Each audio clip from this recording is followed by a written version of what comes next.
Graça e paz, mais uma manhã com vocês neste quadro Café com Reflexão. Hoje, Dia dos Homens, é comemorado atualmente em 15 de julho no Brasil. E essa data foi inspirada no Dia Internacional do Homem, 19 de novembro, e tem o objetivo de conscientizar a população masculina sobre os cuidados que devem ter com a sua saúde. Então, talvez aí para os que podem, usa este dia hoje como sendo um dia de príncipe, não é? É bem comum mulher ter um dia de princesa.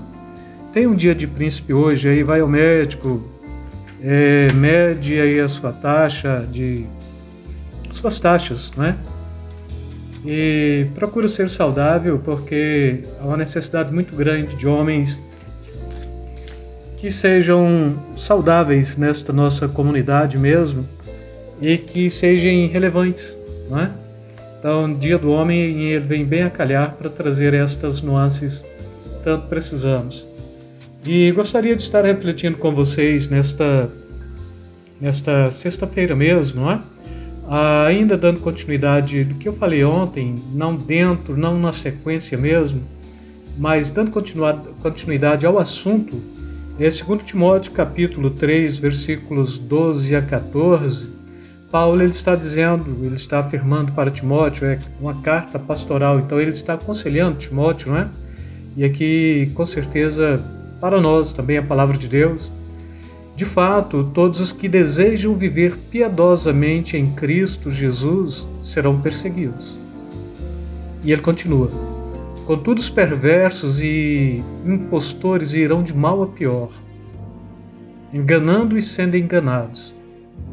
Quanto a você, e aqui eu quero me referir a vocês que estão do outro lado aí, que estão assistindo este vídeo, não é? Quanto a vocês, permaneçam nas coisas que aprenderam e das quais têm convicção, pois vocês sabem de quem o aprenderam, ou aprendeu.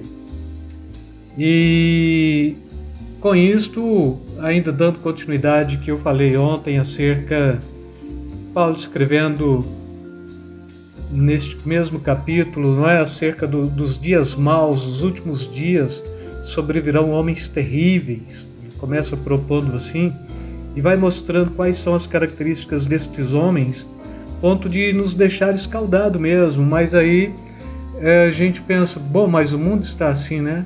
Pressupostamente não precisa ser no mundo. Esta é a grande sacada desta carta, porque Paulo está escrevendo a um pastor que então tem por obrigação de estar à frente de um rebanho, e supostamente este povo estavam dentro da própria igreja. Tinha estas características todas, e aqui onde eu li para vocês mesmo, nos versículos 12 a seguir, não é?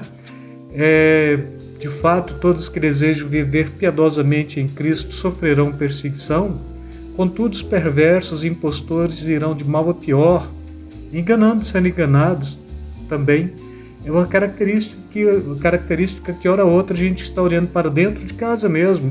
Quando falo para dentro de casa, não no meu lar, mas para dentro de casa, dentro da própria igreja, e a gente vem percebendo isto. Pessoas que tentam prevalecer no engano. Agora Jesus ele deixa uma sentença para Pedro que ela é terrível. Quando Pedro tira a espada e corta a orelha do servo do sumo sacerdote, do jovem Malco, né? Jesus manda ele guardar a espada, porque quem vive da espada morre pela espada também.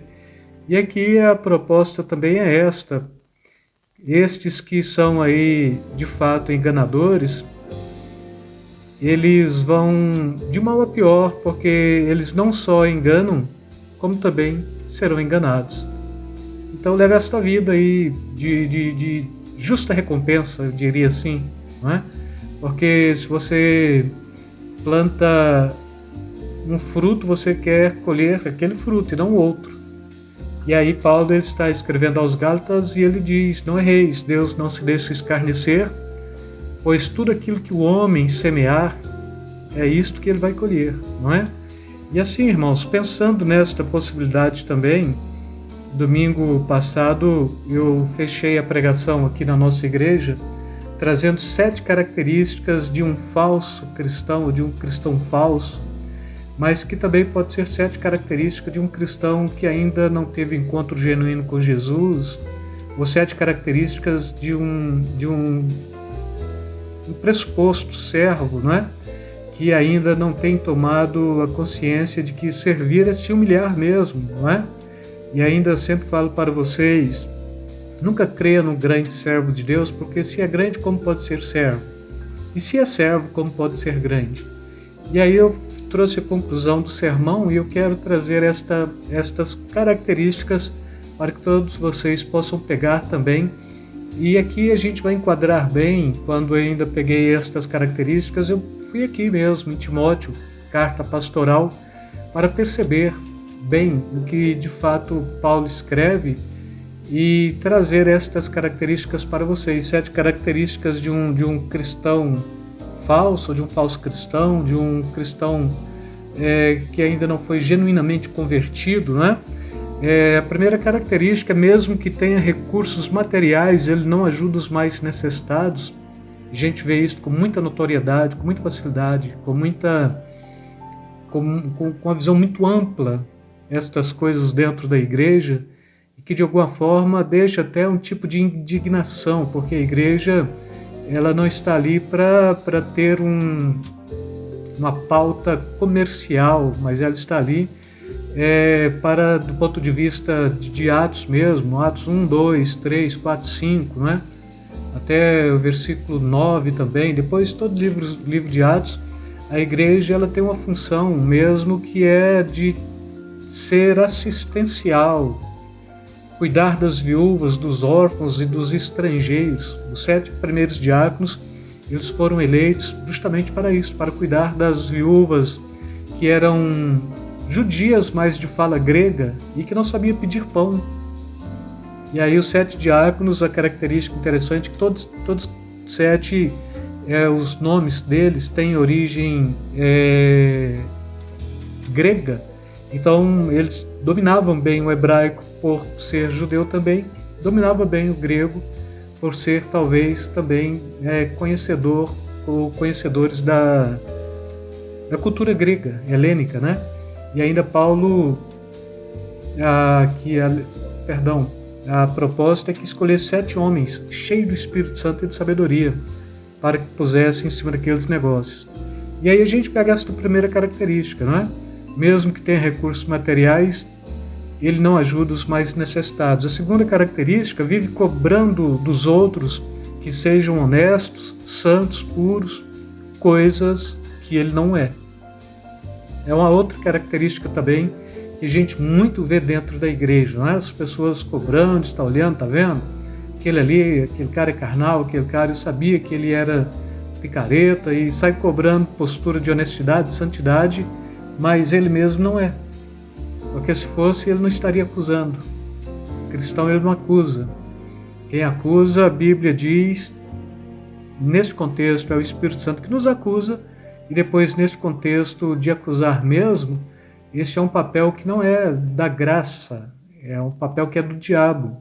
O cristão, ele é aquele que compreende a graça e ele leva a mensagem da cruz, não para acusar, mas para tentar alcançar pessoas para serem justificadas.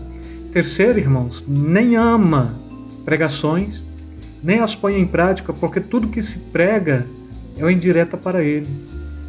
Então, a gente vê isso com muita facilidade também. Olha, o pastor está pregando indireta para mim, ele sabe da minha vida, não tem coragem de falar cara a cara e fica pregando no púlpito. Na realidade, não, o pastor sobe no púlpito como um servo de Deus, ungido, cheio do Espírito Santo, ele vai pregar, tem que pregar, e quando ele prega, o Espírito Santo conduz. E quando conduz para estar falando para com a comunidade. E quando este cristão ele tem deficiência, ele ainda não tem uma conversão genuína, ele tem dificuldade com as pregações, porque supostamente todas são mensagens indiretas.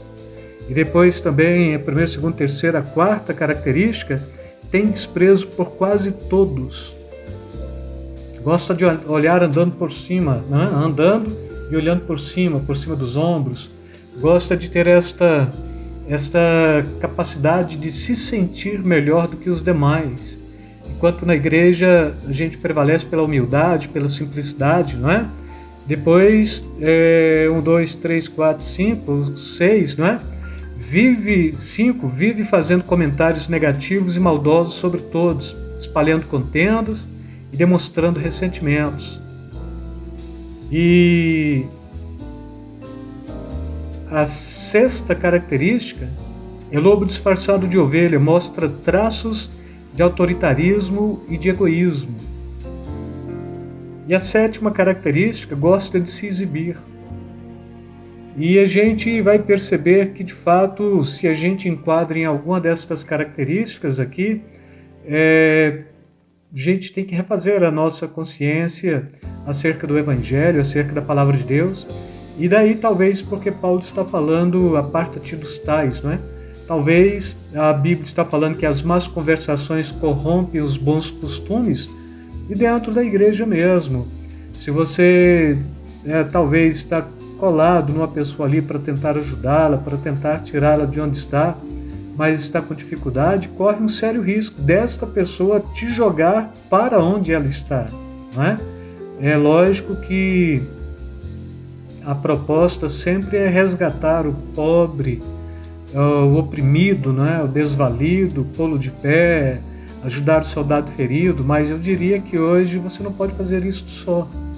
Se tem que resgatar alguém, vai você e outra pessoa e cola nesta pessoa, esta terceira, até pô-la de pé mesmo, até vê-la bem. Caso contrário, não tente, porque se você tentar, você vai ser sofismado. E sofisma é muito fácil de se trazer e de se implementar, mesmo porque todo cristão é muito inocente, todo cristão, por consciência da fidelidade que deve a Cristo, não tem malícia. E geralmente um cristão que ainda não teve uma conversão genuína, que tem aí essa característica de ser um falso cristão, tudo que ele é malicioso, né? E aí, como eu propus para vocês, eu quero deixar aí esta mensagem última da semana para que vocês pensem sobre e guardem nos corações de vocês. Jesus, ele está falando que o cristão ele tem que ser simples como a pomba e prudente como a serpente. E depois, em outra narrativa, ele está falando que os filhos das trevas são mais prudentes do que os filhos da luz, não é? Então, assim, é tempo de a gente ser simples, é tempo de a gente ser prudente e é tempo de a gente também perder esta simplicidade. Os filhos das trevas, eles têm esta capacidade aí de serem mais prudentes do que os filhos da luz, não é? A prudência ela tem que ser uma característica cristã, não destes que supostamente andam direcionados e guiados por outras pautas. Então cabe a nós estarmos assim, caminharmos assim, e eu quero deixar esta palavra de reflexão para você meditar neste último dia da semana, talvez meditar aí nestes 2 dias de finais de semana, né? Sábado e domingo, até segunda-feira a gente falar outra vez mediante este quadro, através deste quadro, Café com Reflexão. Então fiquem todos na paz, Deus os abençoe, beijo na alma, beijo no coração de cada um de vocês, amados.